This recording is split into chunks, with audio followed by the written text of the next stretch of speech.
Sige. Ano po ba natin? Bali sir, na-accident ako nung October 2 sa motor. First, hindi naman siya ganun kasakit dito kasi hindi masakit. After 2 months, ito naramdaman. So, hindi ko siya.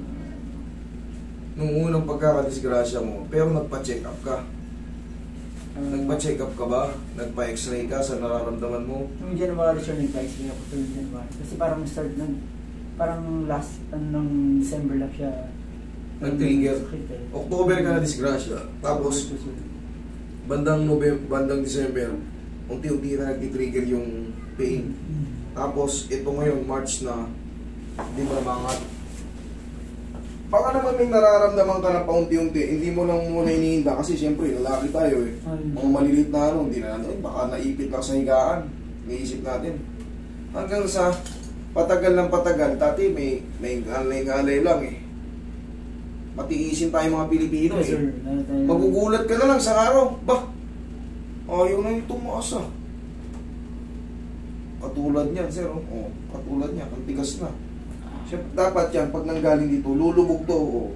Pansin mo, lulubog to. Tignan mo, iangat ko. Oh. Kahit dahan-dahan lang. O, kita mo, na kaagad.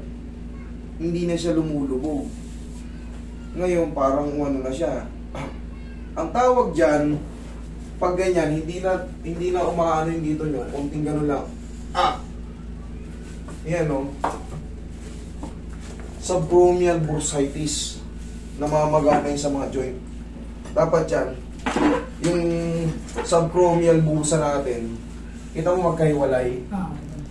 Ngayon, pag may problema na, yan, tendinitis, supraspinatus tendinitis, saka subchromial bursitis, yan na yung parang ano, ouch. Pero ang pinakamatindi, yung pag ginanyang ganito na ano, adhesive capsulitis, mas matindi yun. Pero ito sa'yo, nasa line to ng ano, bursitis. Okay. Sige. Tiisin mo lang to sir, kaya mo lang to, sumigaw ka lang ng darna pagka may aray, may pain. Kaya yan. May baka nga ba ng kilo na ka sa loob? Okay, yan. Kasi ilang buwan ko na siya dinisir eh. Ganun din naman eh. Hindi mo pa treatment, nasasaktan ka rin. Di ba? O, dito ka na sana may treatment na may paggaling. Okay, relax lang.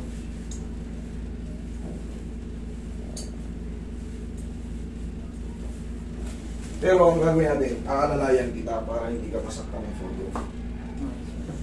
Palambutin ko muna. Kasi sa umaga. Alam mo lang. Kaya naman. Tapa. Hindi ko pa inangat. Inano ko pa lang. Sadyang binuka ko pa lang. Kaya mo naman yan. Sige, shoot mo yung mukha mo yan.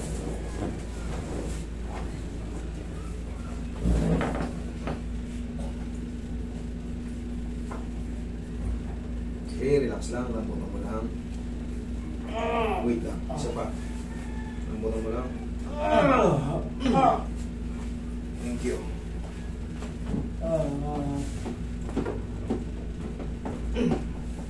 Okay ka lang? Yes, sir. Okay, relax lang. Okay, diyan ka lang. Pag nakaganyan ka, okay ka lang? Yeah. Okay, sige. Basta magsabi lang kayo para papalitan natin yung position. Sa unang mga haplos, gagano ka niyan. Pero pag mga, yan na, dumidiretso na, pasarap na ng pasarap ng pasarap yan.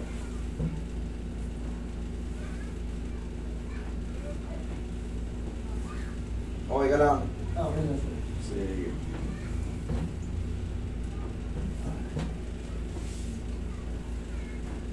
Okay sir, tihaya.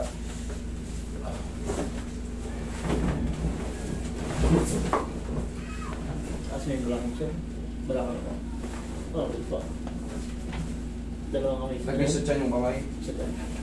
Yan. Relax lang. Inhale. Exhale.